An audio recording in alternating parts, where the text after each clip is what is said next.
प्रिय शिक्षार्थियों नमस्कार। मैं प्रेम नारायण। आज हम डीएलएड 2018 विषय हिंदी में अनिवार्य संस्कृत के अंतर्गत प्रकरण नीति श्लोकों का अध्ययन करेंगे और इनका अर्थ भी समझेंगे। तो पहला श्लोक है, अयम निजो परो वेति गणना लघुचेत साम उदार चरिता नाम तु वसुधैव कुटुंबकम।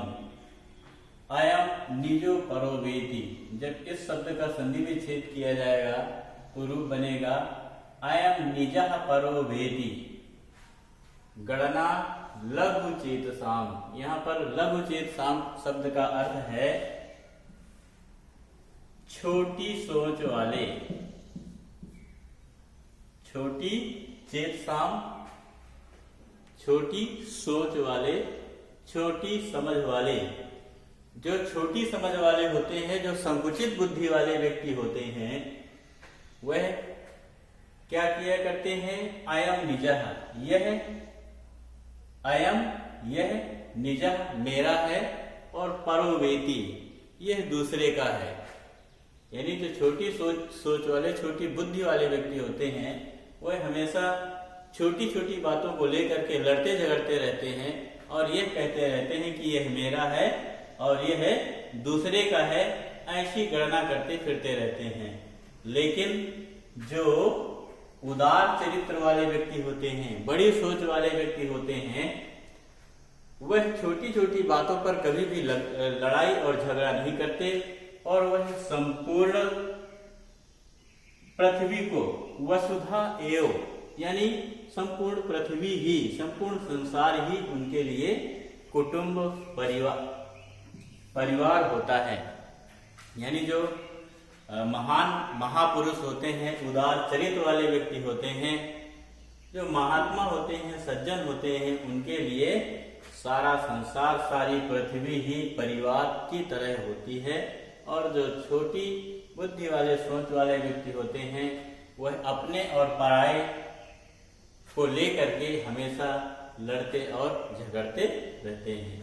दूसरा श्लोक है, सर्व तीर्थमयी माता सर्वदेवमय पिता मातरम पितरम तस्मात् सर्वयत्नेन पूज्यते। बहुत अच्छा श्लोक है और ये एक तरह से अनेक प्रकार की भ्रांतियों को दूर करता है।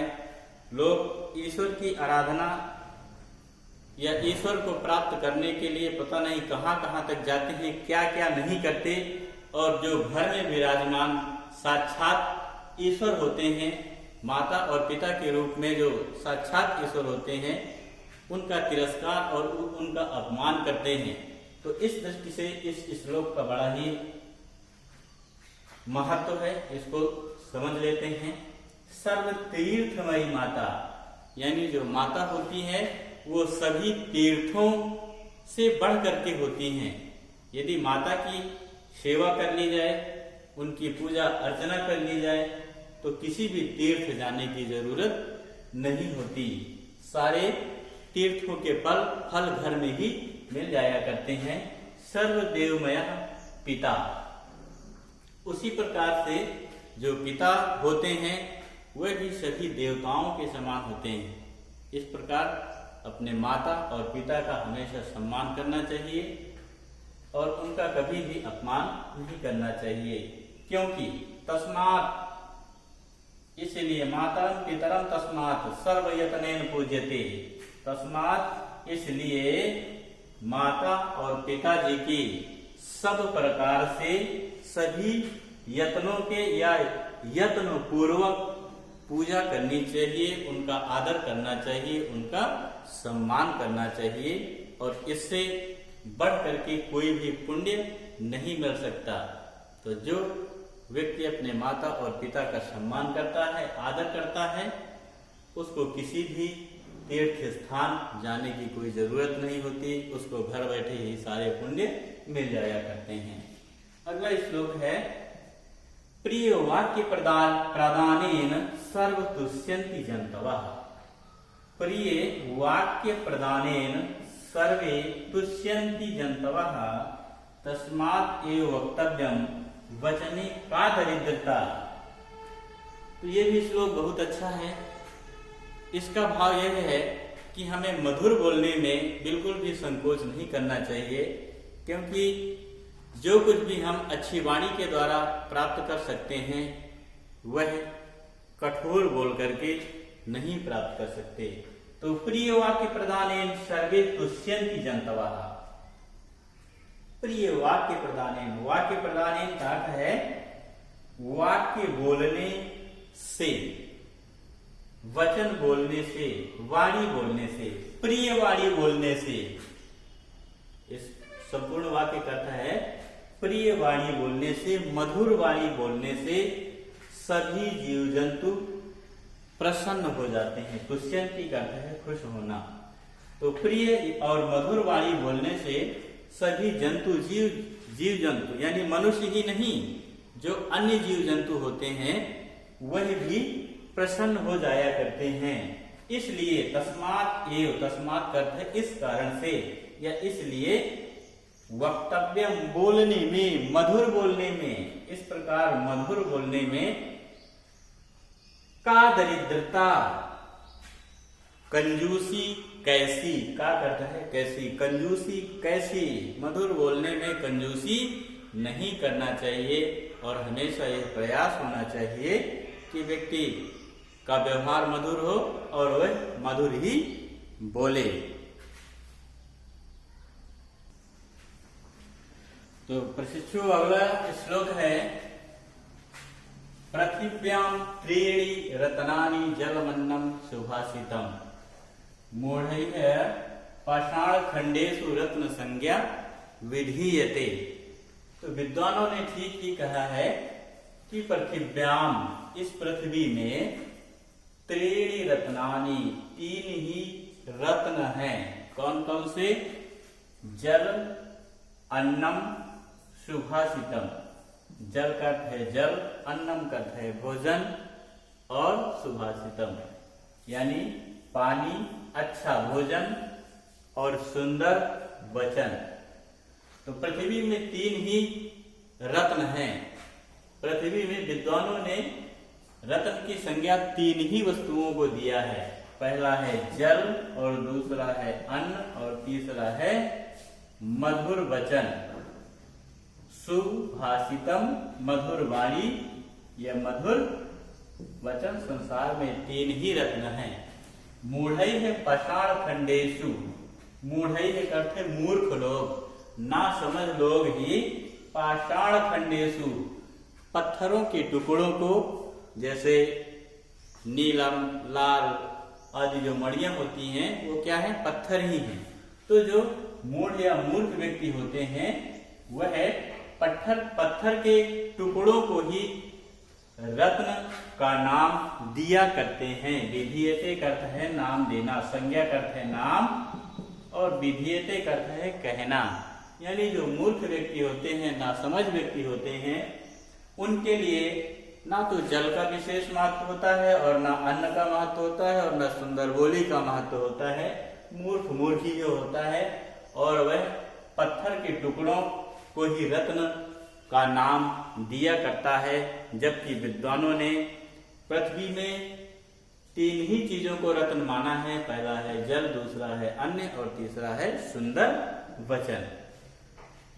अगला श्लोक है उत्साह संपन्नम मदीर्घ सूत्रम क्रिया विधिज्ञम व्यसनेषु अशक्तम शूरम कृतज्ञम दृढ़ सौहृदंच लक्ष्मी स्वयं याति निवास हेतु हो। तो इसका उच्चारण एक बार फिर से करेंगे। उत्साह संपन्नम मदीर्घ सूत्रम क्रिया विधिज्ञम व्यसनेषु अशक्तम शूरम कृतज्ञम दृढ़ सौहृदिंच लक्ष्मी स्वयं याति निवास हेतु हो। इसका तात्पर्य है उत्साह संपन्न, जो हमेशा उत्साह से, साहस से भरा रहता है, परिपूर्ण होता है। जो उत्साही व्यक्ति होते हैं, किसी भी कार्य को करने में समर्थ व्यक्ति होते हैं। अदीर्घ सूत्रम, विच्छेद किया जाएगा तो अदीर्घ बनेगा, यानी जो आलसी नहीं होते, बहुत ज्यादा समय तक सोते रहने वाले नहीं होते, क्रिया विधिज्ञम अपने कार्यों को विधि विधान पूर्वक करते हैं, व्यसनेषु अशक्तम, व्यसनेषु का अर्थ है बुराइयों, जिनकी बुराइयों में आसक्ति नहीं होती, बुराइयों में लगाव नहीं होता, जो बुराइयों से दूर होते हैं, दूर रहते हैं। और शूरम, शूरम का अर्थ है वीर, वीरता से युक्त होते हैं। कृतज्ञम, दूसरों के द्वारा किए गए कार्य का उपकार मानने वाले होते हैं। दृढ़ सौहृदिंच, मजबूत मित्र होते हैं, यानी मजबूत मित्रता वाले होते हैं। वो केवल बातों के मित्र नहीं होते, हृदय के जो मित्र होते हैं, ऐसे व्यक्तियों के पास लक्ष्मी स्वयं याति निवास है। तो जो लक्ष्मी है, जो धन दौलत है, वह निवास करने के लिए स्वयं ही चली जाया करती है। यानी लक्ष्मी किन व्यक्तियों के पास जाती है, या धन दौलत किन व्यक्तियों के पास स्वयं ही अनायास ही चला जाया करता है, जो उत्साह से युक्त होते हैं, जो आलसी नहीं होते, जो कार्यों को विधि विधान पूर्वक करते हैं, और जो बुराइयों से दूर रहते हैं, बहादुर और वीर होते हैं, दूसरे का उपकार मानते हैं, और जिन्होंने मित्रता किसी से की तो उनकी मित्रता मजबूत हो, ऐसे व्यक्तियों के पास लक्ष्मी स्वयं ही निवास करने के लिए जाया करती है। अगला श्लोक है पापा निवारयति योजयते हिताय, गुह्यम निगुहति गुणान प्रकटीकरोति, आपद्गतम च न जहाति, ददाति काले मित्रम सन्मित्र लक्षणम इदं प्रवदन्ति सन्तः। इसका एक एक शब्द का अर्थ जानेंगे। पापान निवारयति, इसका विच्छेद किया जाएगा तो बनेगा पापात निवारयति योजयते हिताय। मित्र वह होता है, यहाँ पर इस श्लोक में एक अच्छे मित्र की विशेषताएं बतलाई गई हैं। तो मित्र वह होता है जो अपने मित्र को पापों से दूर करता है, पापों से निवारण करता है। योजयते हिताय, और उसको हित के कार्यों में लगाता है, अच्छे कार्यों में लगाता है, कभी भी बुरे कार्य करने के लिए प्रेरित नहीं करता है।